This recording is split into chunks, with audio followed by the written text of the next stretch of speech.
Hello student, I hope you all are good. कक्षा 11 भौतिक विज्ञान के इस वीडियो लेक्चर में आप सभी का स्वागत है। ठीक है, हमने जो लास्ट वीडियो में पढ़ा था, हम मैथमेटिकल टूल पढ़ रहे थे और इसमें हमने अवकलन के त्रिकोणमिति सूत्र आज पढ़ने हैं। इससे पहले हम अवकलन के बारे में सब व्याख्या कर चुके हैं, अवकलन का समस्त सूत्र वगैरह आपको बता चुके हैं। ठीक है, तो आज जो हम पढ़ रहे हैं वो है अवकलन के त्रिकोणमिति सूत्र। मतलब त्रिकोणमिति में अवकलन के कुछ सूत्र हैं, वो आपको ध्यान में रखने हैं, जिससे आपके लिए आगे की फिजिक्स बहुत इजी हो जाएगी। वहाँ पर क्योंकि सब चीज़ें प्रूव करनी होती है, इसलिए ये सारी चीज़ें जरूरी होती हैं। ठीक है, मैंने आपको बता दिया था इससे पहले कि मैथ का बहुत बड़ा रोल है फिजिक्स में, क्योंकि फिजिक्स की जितनी भी थ्योरी होती है, जितने भी सिद्धांत होते हैं, वो सब गणितीय आधारों पर ही सिद्ध करे जाते हैं। ठीक है, तो इसीलिए ध्यान से इसे समझिए। देखते हैं कुछ सूत्र। और इससे पहले त्रिकोणमिति भी आपने पढ़ चुके हैं। त्रिकोणमिति के 6 अनुपात, sine cos tan, cos cosec sec cot, ये सब चीज़ें आपने पढ़ लिया। ठीक हो गया। तो त्रिकोणमिति में कुछ सूत्र होते हैं, उसे ध्यान से देखिएगा।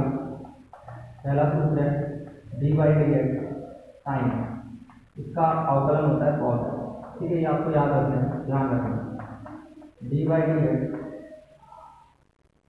ठीक है, कॉस है, कॉस एक्स का अवकलन होता है माइनस का साइन। ठीक है, उसके बाद आता है आपका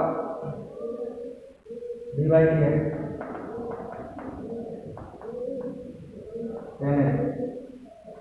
इसका अवकलन होता है सेक स्क्वायर। ठीक है, उसके बाद आता है आपका four d by d x sec, इसका अवकलन होता है सेक एक्स टेन। ठीक है, इसके सूत्र ये याद रखने वाले सूत्र आपको याद रखने हैं। डी बाई साइन एक्स का अवकलन कॉस एक्स, कॉस एक्स का minus sine x, ten x का सेक स्क्वायर एक्स और सेक एक्स का सेक एक्स टेन एक्स। ठीक है, उसके आगे देखते हैं।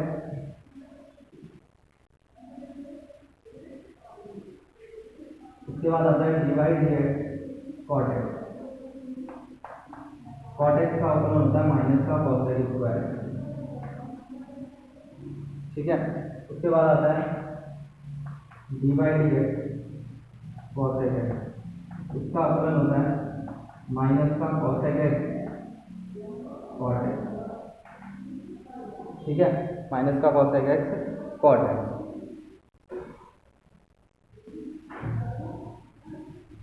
और इससे जो है आपको सूत्र ये सब चीज़ें ध्यान में रखना है। इसमें 6 के अनुपातों के सारे सूत्र बता दिए आपको। 4 यहाँ पर है, 2 यहाँ पर है, 6। ठीक है, इस चीज़ को अपने बुक में नोट कर लीजिए, वीडियो को पॉज कर करके लिख लीजिए। ठीक है, तो इसे ध्यान रखना आगे फिजिक्स में आगे पढ़ने के लिए। इसे मैं आगे इरेज कर रहा हूँ।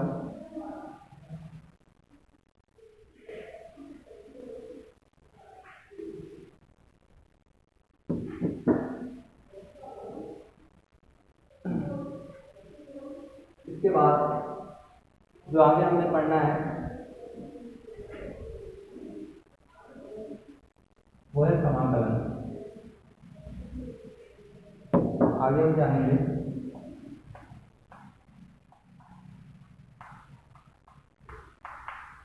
समाकलन। ठीक है,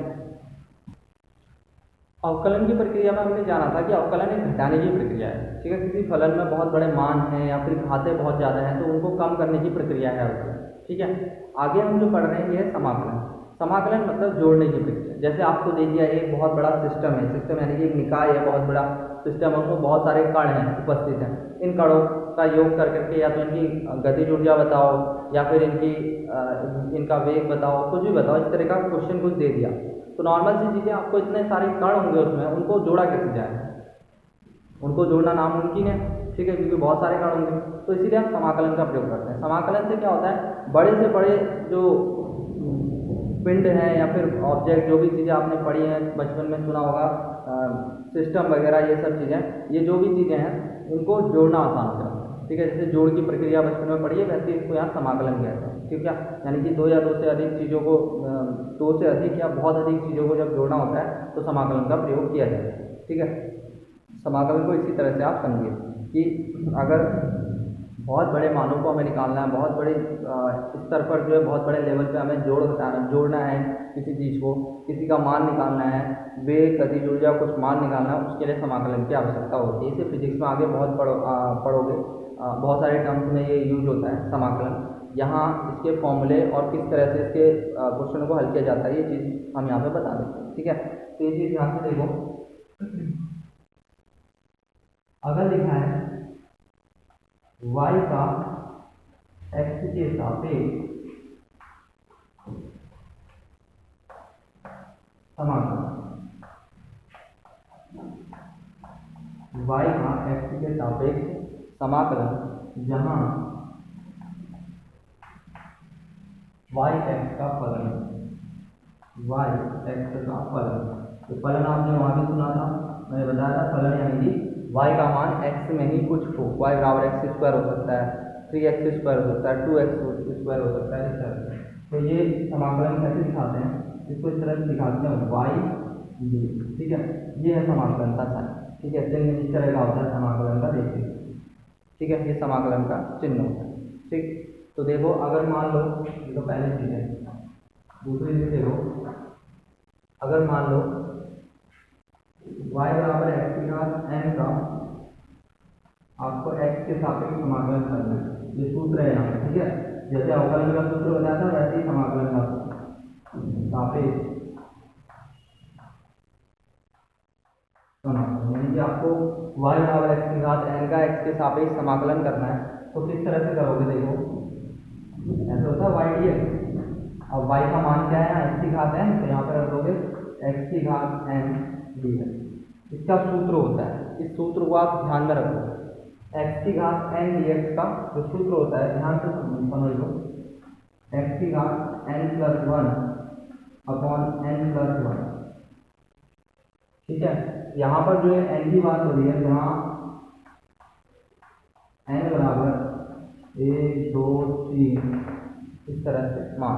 ठीक है, कुछ भी हो सकता है, कोई भी नंबर हो सकता है। ठीक है, तो x की घात n dx, जैसे आपने अवकलन में सूत्र पढ़ा था, इससे पहले वीडियोस आप देख चुके होंगे, और नहीं देखिए तो उन वीडियोस को जरूर देखें, तभी आपको समाकलन समझ में आ जाएगा। ठीक है, जैसे आपने अवकलन में सूत्र पढ़ा था, x की घात n का जब आप अवकलन करते थे वो आता था nx n माइनस 1। ठीक है, nx n माइनस 1 आता था। वैसे यहाँ जब x की घात n का अवकलन नहीं समाकलन हो रहा है, यानी कि जोड़ने की प्रक्रिया चल रही है, तो उसका सूत्र होता है x n plus 1 upon n plus 1। ये सूत्र आपने अच्छे से याद कर लिया और समझ लिया तो आपके लिए समाकलन समझो बहुत ही ज़्यादा ईजी हो गए। ठीक हो गया। अब इसके एक दो उदाहरण देते हैं यहीं पर ही। मान लो y बराबर x की घात 2 का आपको अवकलन समाकलन करना है, का x के सापेक्ष समाकलन, x के सापेक्ष समाकलन।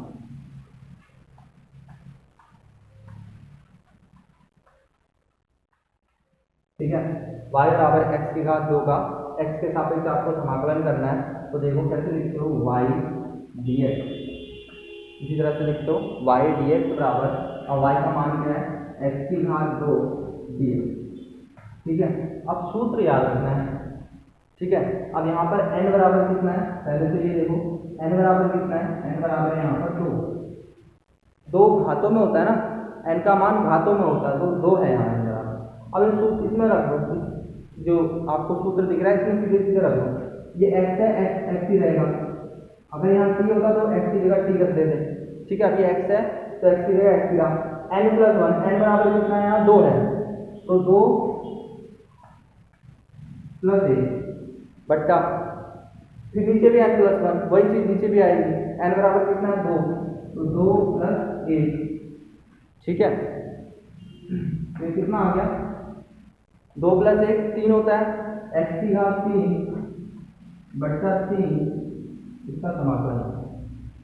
ठीक है, x की घात 3 बट्टा 3 इसका समाकलन हो गया, क्योंकि 2 प्लस 1 3 होता है और 2 प्लस 1 3 होता है।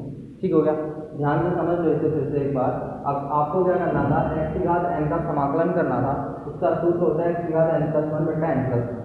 ठीक हो गया, अब आपको x स्क्वायर का समाकलन करना है, तो n बराबर 2 दे दिया, तो n की जगह आप 2 रखोगे, बाकी सूत्र वैसे का वैसे रहेगा, x की घात 2 प्लस 1 और 2 प्लस 1। देखो x की घात 2 प्लस 1 2 प्लस 1, अब 2 प्लस 1 3 होता है, 3 हो गया, और नीचे भी 2 प्लस 1 3 होता है, तो 3 हो। ठीक है, ये था समाकलन का, ये स्टार्टिंग हमने कर दी है। इसी तरह से अगर आप प्रैक्टिस करना चाहते हैं थोड़ी, इसी तरह से एक और क्वेश्चन आपको हम बता देते हैं, फिर कुछ प्रैक्टिस आप स्वयं कीजिएगा, क्योंकि प्रैक्टिस से ही आपको बहुत अच्छे से आ जाएगा। मान लो मुझे 2x⁴ का समाकलन करना है, ठीक है। 2x⁴ y बराबर लिखा हुआ है, 2x⁴ का समाकलन करना है x के सापेक्ष,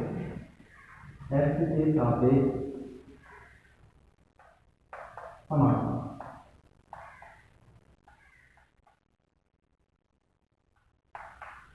ठीक है। x के सापेक्ष समाकलन करना है, तो फॉर्मूला यही होता है y dx बराबर 2x⁴ dx। अब क्या करोगे,